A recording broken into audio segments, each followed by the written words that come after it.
Olá, tudo bem? Meu nome é Cleia, sou professora de língua portuguesa e hoje a gente vai falar um pouquinho sobre o pré-modernismo, as vanguardas europeias, a Semana de 22 e, por último, a gente vai chegar no modernismo. Bom, o pré-modernismo não é considerado um movimento literário em si, ele seria só um período de transição entre os escritores que estavam saindo do último movimento, que foi o simbolismo, que era um movimento totalmente acadêmico, e eles lutavam agora por maior liberdade na escrita, por algo que fosse genuinamente nosso. E o que a gente tem que pensar? Aqui no pré-modernismo, mesmo não sendo um movimento literário em si, sendo só um período de transição dos escritores, né, da escrita do simbolismo até o modernismo, existiram aí alguns acontecimentos que foram muito importantes dentro do pré-modernismo. O Brasil, no início do século XX, ele mantém aí ainda uma mentalidade do século XIX, porque o Brasil estava todo vapor na exportação, na urbanização, na imigração, mas existiam ainda pessoas que tinham essa mentalidade arcaica do século XIX, que não aceitavam todas essas mudanças. Existia aí uma burguesia industrial nascente, né? Então, a indústria, praticamente a exportação de café em São Paulo, Rio de Janeiro e Minas Gerais, estava sendo praticamente executada pelos burgueses. Os burgueses estavam ganhando muito com a exportação de café, e aí gerou uma revolta na classe média e nos pequenos agricultores em si, nos pequenos comerciantes também, né? A urbanização e a imigração, elas também vão trazer à cena, né, ideologias de progresso, ideologias progressistas, que vão entrar em conflito com o tradicionalismo agrário. Então, imagina você querer implantar aí inovação, tecnologia, onde existia uma mão de obra no plantio do café, por exemplo. Então, vai gerar realmente um desconforto. Existiam pressões também de outros segmentos da população que eram interessados numa mudança política. Então, a população também estava insatisfeita, né, com todas as ideias, tudo que estava sendo realizado pelos políticos na época. Existia uma insatisfação muito grande. Bom, quais foram os grandes acontecimentos, né, diante de toda essa insatisfação? Algumas revoltas sociais. A Guerra dos Canudos, né, na Bahia, a revolta contra a vacina obrigatória, né, quando teve uma epidemia de sarampo muito grande, que as pessoas eram vacinadas à força praticamente, existiu uma revolta em torno disso. A revolta da Chibata, o Levante de Juazeiro, a revolta do Contestado e duas grandes greves, né, de operários que aconteceram em São Paulo. Então, esses acontecimentos, eles marcaram muito esse período do pré-modernismo, onde os escritores lutavam para sair do academicismo, né, da escrita e da linguagem e das ideias, para poder ter uma obra, né, ou terem obras genuinamente nossas e com uma escrita mais livre. Tá? Então, esse era o contexto histórico do pré-modernismo. Bom, passado o pré-modernismo,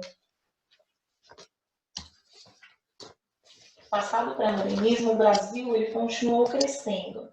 E a burguesia ela foi se beneficiando de algumas invenções. Então, foi na época aí da invenção do avião, por exemplo, a invenção de grandes máquinas, né? A tecnologia estava todo vapor e eles vão chamar esse momento aí de bela época, né? Ou época bela, né? Porque é onde estava acontecendo grandes inovações e a burguesia estava praticamente se beneficiando com tudo isso, tinha muitos ideais, muitos sonhos, só que tudo isso foi destruído pela Primeira Grande Guerra Mundial. Então, todos esses ideais que a burguesia tinha acabaram indo pelo ralo, né? Diante desse contexto histórico, lá na França surgiram alguns manifestos que a gente vai chamar de vanguardas europeias. E dentre essas vanguardas europeias, 4 manifestos são considerados os mais importantes. O primeiro deles, o futurismo.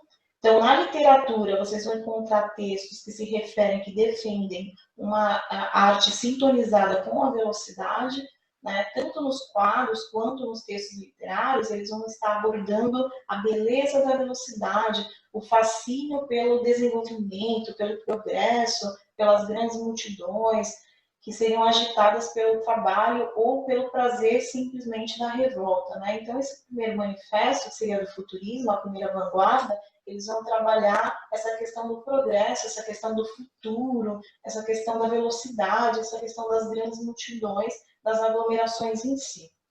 O cubismo, que é o segundo manifesto, eles vão trabalhar, vão tentar enxergar o mesmo objeto, eles vão fragmentar esse objeto, né, dividir em várias partes, para poder conseguir enxergar esse objeto de diversos ângulos. Isso vai acontecer tanto nas artes, né, você vai pegar um quadro, por exemplo, onde vai estar lá, esse objeto vai estar fragmentado, né, no cubismo, quanto na literatura. Né? A gente vai encontrar textos onde as ideias elas podem ser vistas de diversos ângulos. A gente vai pegar ideias aí, vocábulos muito subjetivos.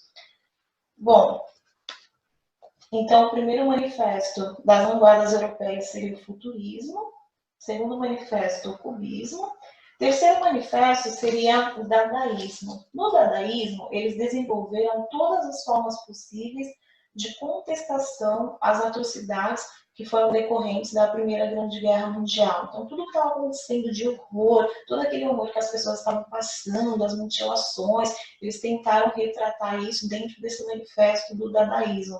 Então, em alguns momentos, nas obras, a gente poderia, algumas palavras, elas poderiam ser substituídas simplesmente por ruídos ou por gritos inarticulados. Então, às vezes a gente pensa assim, nossa, mas aqui tem um grito, né? Aqui tem um ruído, o que seria isso? Seria uma contestação, né, às atrocidades que as pessoas estavam vivendo na Primeira Grande Guerra Mundial. E a Primeira Grande Guerra Mundial foi que colocou, jogou no ralo todos os sonhos, todas as verdades que eram consideradas quase que absolutas pela burguesia.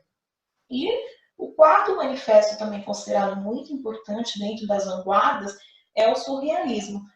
No surrealismo, eles vão estar, aliás, aquelas ideias de Freud quanto à psicanálise. Então, eles vão tentar investigar todas as partes, as particularidades do cérebro humano, como funciona o cérebro humano. Eles vão trabalhar muito com a hipnose no surrealismo, tanto nos quadros quanto nas literaturas também. Porque quando a gente fala de literatura, o que caminha junto com a literatura? As artes, a música, a arquitetura, tudo isso caminha junto no mesmo movimento, né? Então, quando a gente fala aí desse manifesto do surrealismo, eles têm como teoria o quê? Como uma etapa posterior, já que o dadaísmo ele demolia praticamente aquilo que era considerado como verdade absoluta da burguesia, no surrealismo eles vão ter uma noção mais real do inconsciente, né? Só que eles querem fazer com que o cérebro humano agora não projete somente as atrocidades, mas também com que o cérebro humano projete a fantasia, os sonhos, né? Então, assim, não basta ver só as atrocidades lá no dadaísmo, agora no surrealismo, o cérebro humano também tem que projetar sonhos. Então, essas foram as grandes influências nesses manifestos, são vanguardas que vieram da França, e aí esses manifestos vão ter grande influência aqui no Brasil, porque muitos escritores, diante dessa influência dos manifestos, eles vão começar a pensar aí na Semana da Arte Moderna. Não são todos que vão dar a cara a tapa, porque você pegar uma burguesia que tinha o costume, por exemplo, de ir ao teatro e assistir a um concerto, e de repente você, sei lá, tocar uma guitarra no teatro para essa burguesia, é muito ilógico. Então, assim, não são todos os escritores que fazem parte lá da Academia Brasileira de Letras, né, que tem um lugar lá exclusivo, que vai contra lá o academicismo, para poder montar essa Semana da Arte Moderna, para montar algo novo, algo que fosse só nosso e que não tivesse, não só reproduzisse os ideais europeus, né? Uma literatura genuinamente nossa, brasileira. Tá? Então, na Semana da Arte Moderna, existiram os festivais, né? Existiram alguns anos que foram precursores antes da Semana da Arte Moderna, que influenciaram essa montagem dessa semana. Essa semana aconteceu em São Paulo, em 1922. Aconteceram os festivais e a Semana da Arte Moderna ela teve uma repercussão, aparentemente, no primeiro momento, negativa. Então, esses escritores eles foram vaiados, eles apresentaram aí seus poemas, suas poesias, apresentaram a sua música, tudo isso de modo diferenciado ao que a burguesia estava acostumada a ver na época, né? Então, no primeiro dia, eles foram vaiados realmente, tá? Depois, essa Semana da Arte Moderna aconteceu em 4 dias, colocando aí os festivais dentro dessa semana. Já no último dia de apresentação da Semana da Arte Moderna, metade da plateia estava lá para aplaudir. Só que, por incrível que pareça, os escritores eles tinham certeza que aquilo ia dar certo, que aquilo realmente, quando tem algo novo, né? As pessoas elas criam uma barreira, só que depois essa barreira, consequentemente, seria vencida. Então, os escritores eles tinham plena certeza disso.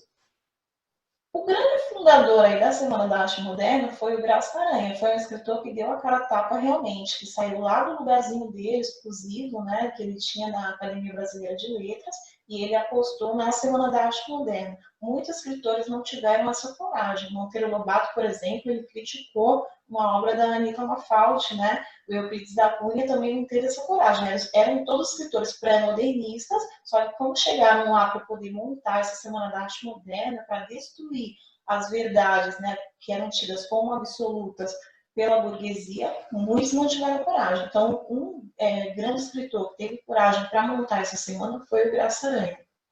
Bom, então nós falamos aí sobre o pré-modernismo, as vanguardas europeias, né, a influência que elas tiveram, a Semana de 22, e aí depois, no próximo vídeo, a gente vai entrar no modernismo, que aí a gente vai sair de todo esse período de transição e agora a gente vai entrar no movimento literário em si, que vai trazer aí as grandes obras que foram marcas na nossa literatura. E também os grandes escritores modernistas, né? Quais eram as propostas, o Mário de Andrade, por exemplo, o Oswald de Andrade, né?